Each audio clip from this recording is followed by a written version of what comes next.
خلقني فهو يهدين والذي هو يطعمني ويسقين وإذا مرضت فهو يشفين والذي يميتني ثم يحيين والذي أطمع أن يغفر لي خطيئتي يوم الدين الذي خلقني فهو يهدين والذي هو يطعمني ويسقين وإذا مرضت فهو يشفين اللهم صل على محمد يا ربي صل عليه وسلم. அன்னாரின் குடும்பத்தார்கள், தோழர்கள், இமாம்கள், பெரியோர்கள், நாதாக்கள், ஷேக்மார்கள், குறிப்பாக நம்மவர்கள் அனைவர்கள் மீதும் உலக மக்கள்கள் அனைவர்கள் மீதும் அல்லாஹ்வின் சாந்தியும் சமாதானமும் கருணையும் ஈடேற்றமும் என்றென்று இறங்கிக் கொண்டே இருக்கட்டுமாக. ஆமாம். அல்லாஹ்வின் நல்லடியார்களே, அருமை பெரியார்களே, நாம் அல்லாஹ்வுக்காக வாழ்கின்றோம், அல்லாஹ்வுக்காகவே மடிகின்றோம்.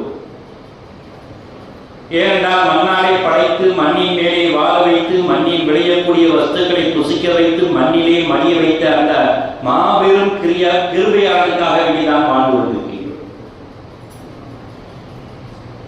ஆனால் அப்படி இருக்கின்ற நேரத்திலே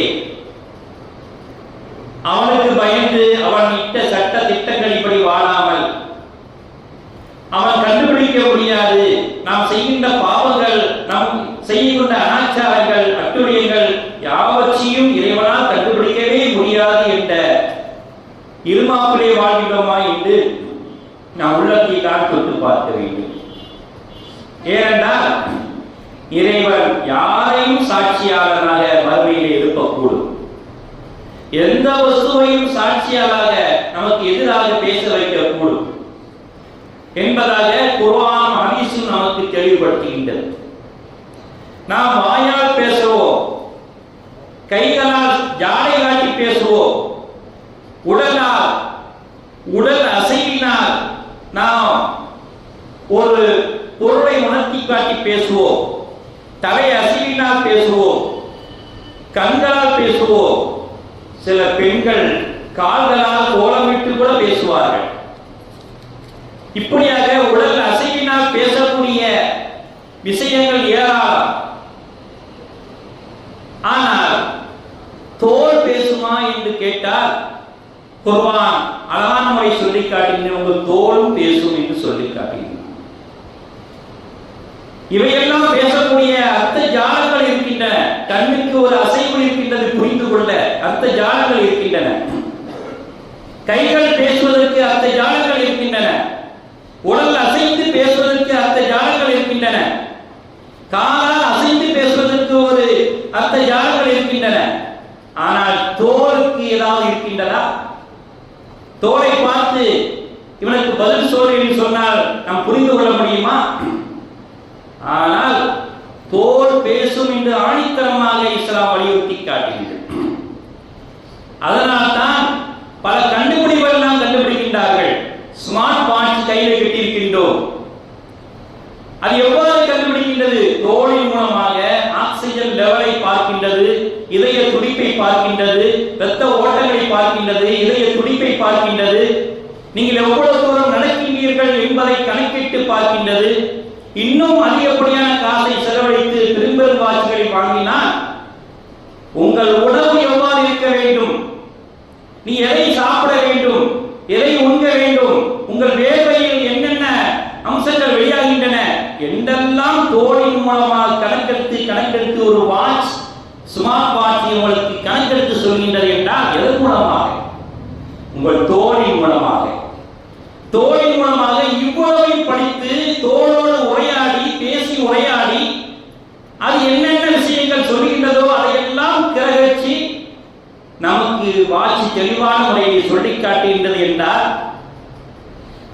இறைவனால் அந்த தோளை பேச வைக்க முடியாதா?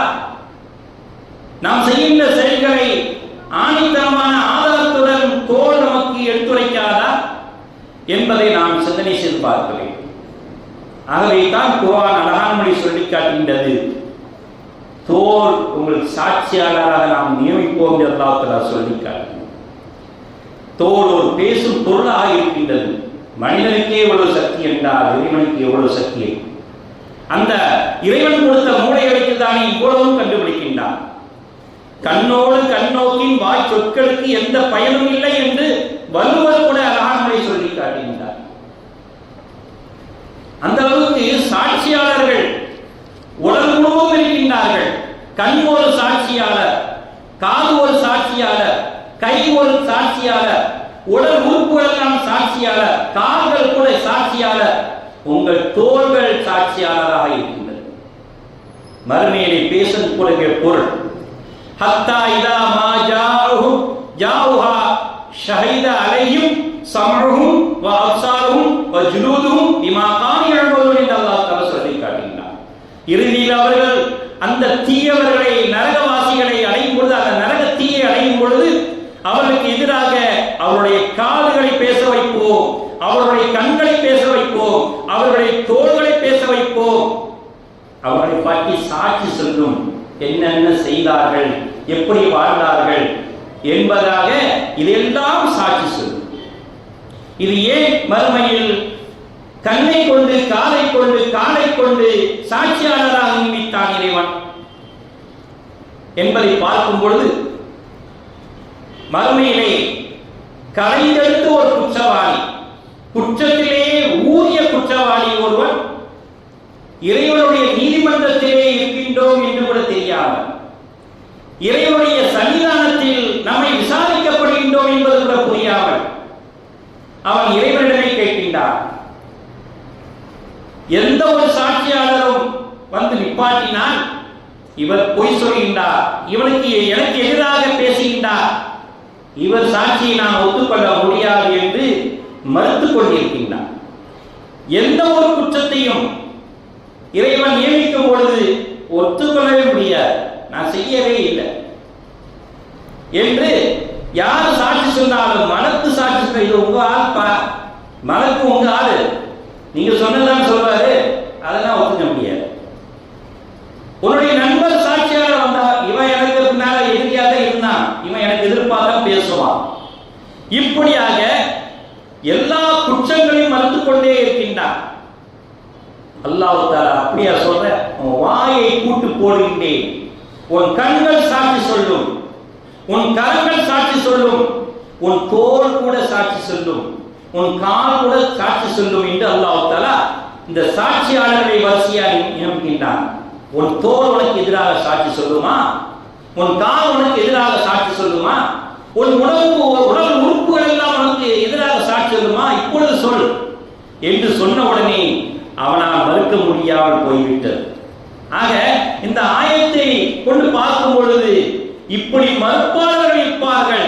ஆகவே தான் அல்லாஹ் தஆலா இந்த உடல் உறுப்புகளை கொண்டு சாட்சியாளராக அல்லாஹ் நியமித்திருக்கின்றான் என்று சொல்லி காட்டினார். அல் யௌம நக்தீம் அலா அஃப்வாஹிம் வ துகல்லிமுனா ஐதிஹிம் வ தஷ்ஹது அர்ஜுலுஹும் பிமா கானு யக்ஸிபூன். அந்த நாளில் நாம் அவருடைய வாயின் மீது முத்திரையிட்டு விடுவோம் என்று அல்லாஹ் தஆலா சொல்கிறார். வாய்க்கு முத்திரை, அது பொய் தான் பேசும். அன்றியும் அவர்கள் எப்படியெல்லாம் இந்த உலகத்திலே சம்பாதித்தார்கள், வாழ்ந்தார்கள், எப்படியெல்லாம் அவர்கள் அநியாயம் செய்தார்கள், பாவம் செய்தார்கள் என்பதை கைகள் நம்மிடம் சாட்சி சொல்லும், அவர்கள் கால்களும் சாட்சி சொல்லும் என்று அல்லாஹ் அந்த ஆயத்திலே சொல்லி காட்டுகிறார். இப்படியாக ஒவ்வொரு விஷயங்களும் நாம் ஆராய்ந்து செய்து பார்க்கும்போது அல்லாஹ்வை மிஞ்சிய தப்பிக்க கூட முடியாத அளவுக்கு நாம் நிலைமை மாற்றப்படும் என்பதை தான் புரிந்து கொள்ள முடிகிறது. வகாலு லிஜுலூதிஹிம் பிமா ஷஹீதும் அலைனா, அவர்கள் தம் தோள்களை நோக்கி எங்களுக்கு எதிராக நீங்கள் ஏன் சாட்சி கூறினீர்கள் என்று கேட்பார்கள். உடம்புலதாமா இருக்கேன், என் உடம்புல தானே தோல் இருக்க, கால் இருக்க, கை இருக்க, எல்லாம் இருக்க, எனக்கு சாட்சியாக நீ எப்படி சொல்லலாம்? நீனும் நரகத்தை போய் வேதனை பட போற, நீ சாட்சி சொல்லிட்டா நீ மட்டும் தப்பிச்சுக்கிடுவையா? கையை தனியா சொல்றது அனுப்பிடுவானா, தோலை அனுப்பிடுவானா? உடம்பு உறுப்புகள் தனித்தனியா நீ சாட்சி உண்மையான சாட்சி சொன்னதை நான் சொர்க்கத்தை அனுப்புகிறேன் அல்லாஹ் அனுப்பிடுவானா? ஓகே, உன்னோட சேர்த்து என்னையும் சேர்த்து தானே நரகத்துக்கு அனுப்புவான் என்று அந்த மனிதன் சொன்னதை கூட அல்லாஹ் தஆலா சொல்லி காட்டினார். காலு அன்தகல்லாஹு அல்லதி அன்தக குல்லு ஷை, அதற்கு அவையெல்லாம் பொருட்களையும் பேச வைக்க சக்தி உள்ள அந்த இறைவன் எங்களை பேசும்படி செய்தான் என்று சொல்லும். எல்லா பொருளையும் அல்லாஹ் தான் பேச வச்சான், அவன் தான் எங்களை பேச வச்சான். நாங்க அதை மீறி நாங்கள் எதுவும் செய்ய முடியாது. இப்போ உன் கண்ட்ரோல் இல்லப்பா. இந்த உலகத்தில் தான் கை அசையென்றால் அசையும், கால் அசையென்றால் அசையும், வாய் பேசென்றால் பேசும், உடல் உறுப்புகள் எல்லாம் உன்னுடைய கண்ட்ரோலை அல்லாஹ் தான் நியமிச்சான். ஆகவே உனக்கு நாங்கள் கட்டுப்பட்டோம். மறுமை வந்த பிறகு உனக்கு கட்டுப்படணும் அவசியம் இல்லை, என்னுடைய ரப்புக்கு தான் நாங்கள் கட்டுப்படுவோம் என்று உடல் உறுப்புகள் எல்லாம் சொல்லும். என்னை பேச வைத்தவன் யார்? இந்த உலகத்தில் உள்ள பொருட்களை எல்லாம் பேச வைத்தவன் யாரோ அவன் தான் என்னை பேச வைத்தான். வஹுவ கலகக்கும் அவ்வள மர்ரா, அவன் தான் உங்களை முதல் தடவையா படைத்தான். யாரை காப்பி அடித்து படைக்கல. மனிதனை ஏதாவது ஒரு பொருளை காப்பி அடிச்சா படைச்சா முதல்ல அவன் தான் படைத்தான். வயலகி துருஜாவும் பின்னர் நீங்கள் அவனிடமே கொண்டு வரப்படுவீர்கள் என்று அந்த தோள்களும் கால்களும் உடல் உறுப்புகளும் சாட்சியால் சொல்லும் பொழுது எங்கே தப்பிக்க முடியும் என்று பெருமானார் ரசூலை கரீம் ஸல்லல்லாஹு அலைஹி வஸல்லம் சொல்லி காட்டினார்கள். ஹலரத் இப்னு மஸ்ஊத் ரலியல்லாஹு அன்ஹு அவர்கள் அறிவிக்கின்றார்கள், இறையெல்லாம் கஅபாவிலே அருகிலே ஒரு 3 பேர் பேசிக் கொண்டிருக்கின்றார்கள். அதிலே குறைஷியர்கள் 2 பேர்கள், சகீப் இனத்தை சேர்ந்தவர் ஒருவர்கள், அல்லது சகீப் இனத்தை சேர்ந்த இருவர்கள், அல்லது குறைஷியர்கள் இருவர்கள், இப்படியாக 2 பேர்கள் அங்கே 2 அங்க 1, மொத்தம் 3 பேர் பேசிக் கொண்டிருக்கின்றார்கள். அவர் எப்படிப்பட்டவர்கள்? வயது பெருத்தவர்கள், இதயங்கள் கருத்தவர்கள், சிந்தனை சிறுத்தவர்களாக பேசிக் கொண்டிருக்கின்றார்கள். என்ன பேசினாங்க? நாம பேசிக்கிட்ட ரகசியத்தை எல்லாம் இல்லை அல்லாஹ் கேட்பானா? நாம் பேசிக்கிட்டு இருக்கோம், உரையாடி கொண்டிருக்கின்றோம், அல்லாஹ் கேட்பானா என்று ஒரு நபர் கேட்கின்றார். இன்னொரு நபர், இல்லப்பா சத்தமோடு பேசினா தான் அல்லாஹ்வுக்கு கேட்கும், நீ மெதுவா பேசுனா அல்லாஹ் கேட்காதுன்னு ஒருவர் சொல்றார். 3ஆம் நபர் சொல்றாரு, அப்படின்னா இல்லப்பா அல்லாஹ் குறைச்சி மதிப்பிடாதீங்க, அவன் எங்க இருந்தாலும் கேட்பான், சத்தமோடு பேசுறான் சரி, கம்மியா பேசுறான் சரி, மெதுவா பேசுறான் சரி, உங்கள் இதயத்திற்குள் எண்ணினாலும் சரி வல்லமை படைத்தவன் அவன் கேட்பான் என்று 3 பேரும் பேசியதை புகார் ஷரீஃபிலே 481 ஹதீஸிலே சொல்லி காட்டிய பெருமானார் ரசூலை கரீம் ஸல்லல்லாஹு அலைஹி அவர்கள், அதனால்தான் ஹாமீம் சஜ்தா சூராவிலே 22 24 வரையும் அல்லாஹ் தனது ஆயத்துக்களை எல்லாம் இறக்கி காட்டுகின்றான். வல்லமை படைத்த இறைவன் யாரையும் பேச வைப்பான். நீங்க ரகசியம் பேசினாலும் சரி, உறக்க பேசினாலும் சரி, மனசுக்குள் பேசினாலும் சரி, எந்த இடத்தில் பேசினாலும் சரி, அல்லாஹ் தஆலா உங்கள் பேச்சுகளை ஆதாரபூர்வமாக வெளி கொண்டு வந்து விடுவான் என்று பெருமானார் ரசூலை கரீம் ஸல்லல்லாஹு அலைஹி வஸல்லம் இந்த ஆயத்தை அதனால் தான் இறங்கியது என்று சொல்லி காட்டினார். வமா குன்தும் தஸ்ததரிஊன ஐ யஷ்ஹது அலைக்கும் சம்உக்கும் வலா அப்சாருக்கும் வலா ஜுலூதுக்கும், உங்கள் காதுகளும் உங்கள் கண்களும் உங்கள் தோள்களும் உங்களுக்கு எதிராக சாட்சி சொல்லாமல் இருக்கும் பொருட்டு உங்கள் பாவங்களை நீங்கள் மறைத்துக் கொள்ள பாருங்கள் என்று அல்லாஹ் தஆலா சொல்லிட்டார். மறைத்துக் கொள்ள பாருன்னா யார் எப்படி மறைக்கிறது? செஞ்ச பாவத்தை பாவ மன்னிப்பு கேட்கறது தான் மறைக்கிறது. அவனை விட்டு மறைக்கவே முடியாது. நான் செஞ்ச பாவம் தெரியாம பாவம் செஞ்சிட்டேன் ஆனா தெரியாதுன்னு சொல்ல முடியுமா? நிச்சயமா முடியாது. அதுக்குண்டான பாவ பரிகாரங்களை செய்வதுதான் அதை பாவத்தை மறைப்பது. அல்லாஹ் தஆலா விருப்பப்பட்டால் நம்முடைய பாவங்களை மன்னிக்கலாம். வதாலிக்கும் லன்னுக்கும் அல்லதி லன்தும் பிரப்பிக்கும் அர்தாக்கும் வஸ்பஅத்தும் மினல் ஹாசிரீன் என்று அல்லாஹ் தஆலா சொல்றாரே. உங்கள் இறைவன் பற்றி நீங்கள் என்னிடம் உங்களுடைய தவறான எண்ணங்கள் தான் உங்களை அழித்து விட்டது. நீங்க இப்படி நினைச்சிட்டு இருக்கீங்களா? அல்லாஹ் தஆலா ரகசியம் பேசினா காது கேட்காது, சத்தமோடு பேசினா காது கேட்கும், உள்ளத்துல பேசினா தெரியாது என்று தவறான எண்ணம் கொண்டிருக்கின்றீர்களா? அதுதான் உங்கள் நஷ்டமடைந்தவர்கள் ஆக்கிவிட்டது என்று அல்லாஹ் தஆலா எச்சரிக்கையாக இருக்கின்றார். ஹஜ்ரத் அனஸ் ரலியல்லாஹு அன்ஹு அவர்கள் கூறியதாவது, ஒரு நாள் நாங்கள் நபிகள் நாயகம் ஸல்லல்லாஹு அலைஹி வஸல்லம் அவர்கள் அறையிலே இருந்தோம். பெருமானார் ரசூலை கரீம் ஸல்லல்லாஹு அலைஹி வஸல்லம் அவர்கள் சிரித்துக் கொண்டே இருந்தார்கள். யார சொல்லுதா, என்ன சிரிக்கிறீங்க, நான் சிரிக்கிறது உங்களுக்கு என்ன தெரியுதா என்று கேட்கிறார். அல்லாஹ்வுக்கு ரசூலுக்கு தான் தெரியும். தாங்கள் சிரிப்பது ஏன் என்ற காரணம் தாங்களுக்கும் அல்லாஹ்வுக்கும் மட்டும் தெரிந்த விஷயம். எங்களுக்கு நீங்கள் சொன்னாதான் தெரியும். யார சொல்லுதா சொல்லுங்க. மறுமையிலே இறைவனுக்கும் ஒரு அடியானுக்கும் ஒரு உரையாடலை அல்லாஹ் எடுத்து காட்டுகின்றான். அதை நினைத்தேன் சிரித்தேன் என்று சொல்லி காட்டினார். அப்படி என்ன நிகழ்ச்சி? அந்த அடியான் கேட்கின்றான், இறைவா நீ எனக்கு அநீதம் செய்ய மாட்டீய் அல்லவா, எனக்கு நன்மை வழங்குவதில் உறுதியாக இருக்கின்றாய் அல்லவா, பாதுகாப்பு வழங்குவதிலும் நீதி வழங்குவதிலும் உறுதியாக இருப்பாய் அல்லவா, அநீதம் நடக்க மாட்டேன் அல்லவா? நிச்சயமா அநீதம் நடக்க மாட்டேன். நீ செஞ்ச ஒன்றுக்கு ஒன்று தாங்க, நீ நன்மை செஞ்சா நன்மை, தீமை செஞ்சா தீமை, நான் இதெல்லாம் செய்ய மாட்டேன்.